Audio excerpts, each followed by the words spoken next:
자, 야, 이 경기가 이렇게 되네요. 조별리그 그러니까 총 8개 조 매치데이 마지막에 오늘이랑 이제 내일 경기가 있는데 좀 치열한 경기들은 주로 오늘 배치가 돼 있었습니다. 아까 좀 전에 있었던 짤츠부르크 대 리버풀의 경기 2조 그것도 좀 그래도 변수가 있을 만한 경기였고 또 다른 그 변수가 있을 만한 그 조가 F조와 H조인데 H조는 아약스가 굉장히 유리하다고 봤어요. 왜냐하면 무승부만 하면 그것도 홈이었고 아약스의 경기력 이런 걸 감안을 해서 하고 또 발렌시아가 최근에 굉장히 좋은 상승세를 보여주고 있음에도 불구하고 부상자가 많기 때문에 야 근데 이 경기 이 조가 H조가 결국에는 발렌시아가 조 1위 2위가 첼시 아약스는 조 3위가 됐습니다. 자 그럼 경기 얘기를 해보면 아약스는 아까 이야기했던 것처럼 저는 이거를 먼저 총평을 땡겨서 얘기하자면 자신들의 함정에 빠졌다라는 생각이 듭니다. 일단 비교도 16강에 진출이 가능을 했기 때문에 수비적인 경기까지 하지 않더라도 좀 여유있게 경기를 운영했었어도 제가 봤을 때 큰 문제는 아니었을 것이다. 근데 본래 아약스는 굉장히 좀 최근에 굉장히 트렌디한 축구를 하는 팀이고 테나 감독은 빠른 공수전환 그리고 굉장히 많은 수를 전방에 배치하면서 보는 맛이 있는 축구를 구사하죠. 그러니까 자신들의 색깔을 그대로 내려고 했던 것 같아요. 근데 문제는 뭐냐면 그 본인만의 색깔을 내기 위해서 필요한 한 축이라고 할 수 있는 프로메스가 부상으로 없었습니다.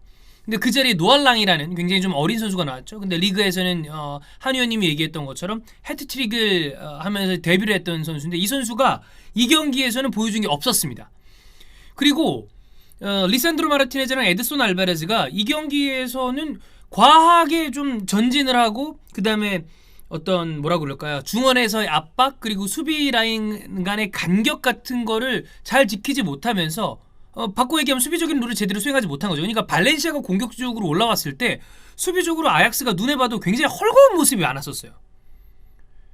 후반 접어들어서 그 와중에 실점을 먼저 했고 로드리고한테 후반 접어드니까 이제 마음이 급하죠. 근데 마음이 급한 와중에 그런 것도 있어요. 그래 한 골만 넣어서 비기면 끝이다.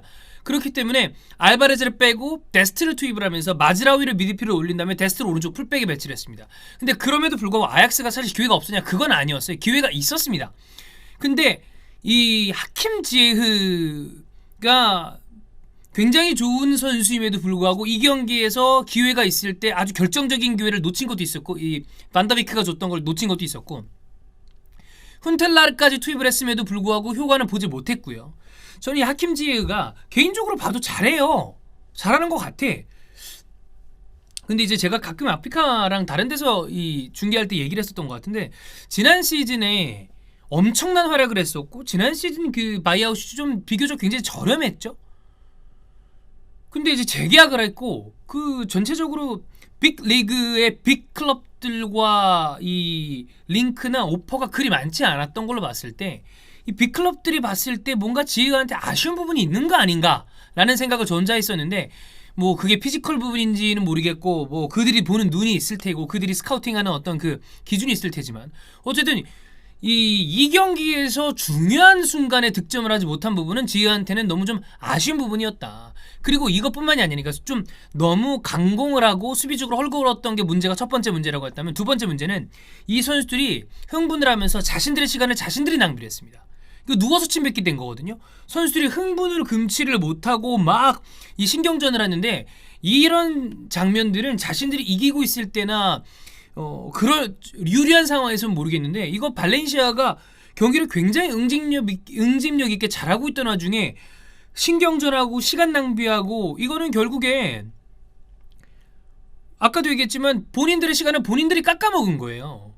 그러면서 비교도 16강에 진출 가능했던 이 아약스가 패배를 하면서 홈에서 3위로 유로파리그에 가게 됐습니다. 자, 발렌시아는 최근의 분위기가 꽤 괜찮은 팀이에요.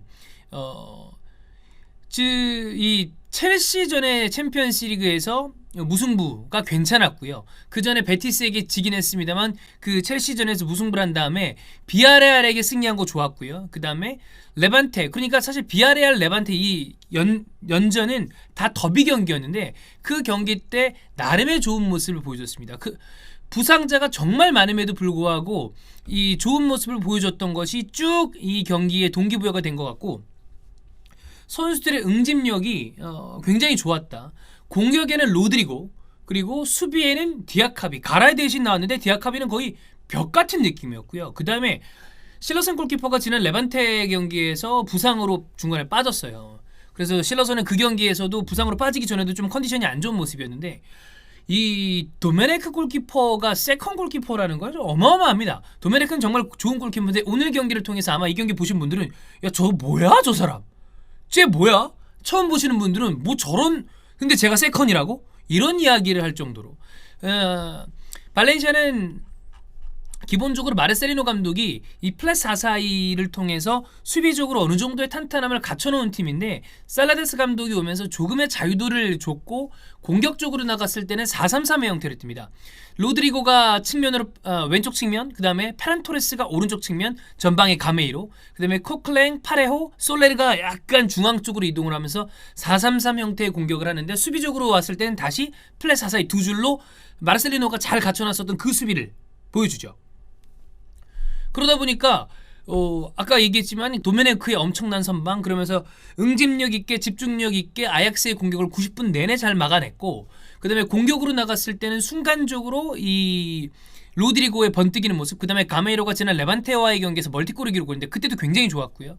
그리고 페란 토레스는 왜 셀라데스 감독이 예뻐할 수밖에 없는 선수냐, 이 선수는 범용성과 활용성 면에서 이강인 선수와 두 선수가 굉장히 어린 선수잖아요. 근데 이강인 선수는 지금 굉장히 발전할 수 있는 여지가 많은 선수인데, 사실 쓰임새적인 측면에서 봤을 때 수비적인 부분에 어떤 부담을 덜어줘야 된다는 측면, 포메이션을 조금 가린다는 측면에서는 페란 토레스는 그거보다는 훨씬 더 유틸리티하게 활용 가능합니다. 중앙도 되고 측면도 가능하고, 그러다 보니까 페란 토레스가 또 굉장히 좀 잘하고,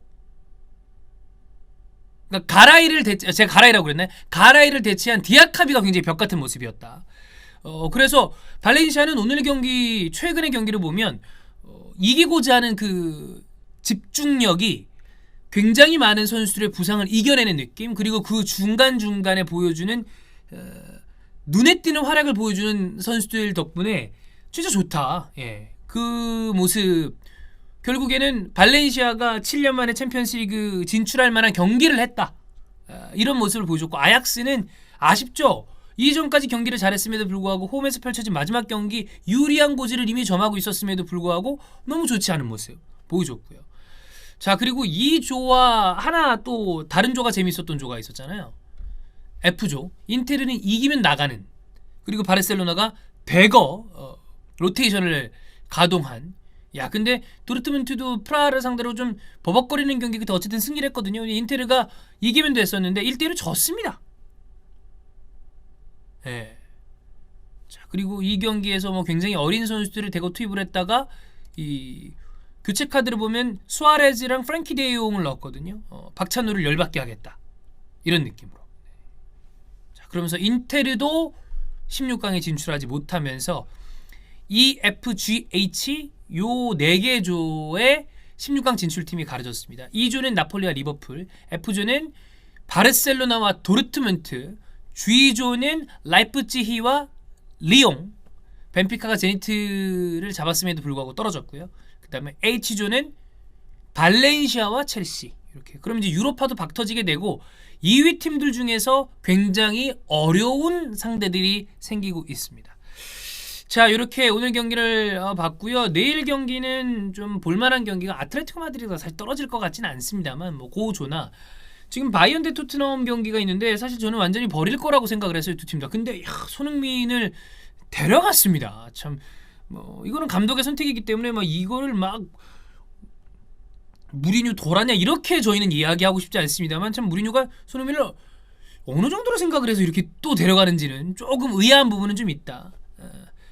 내일까지 이렇게 하면 이제 16강 진출팀이 나오잖아요. 여러분 다 말씀드렸다시피 이번에도 역시 조별리그 실제 오피셜 추첨 이전에 저희 시그니처 이스타TV의 시그니처 픽업 더 겨울 나가니까 많이 사랑해 주시면 되겠습니다.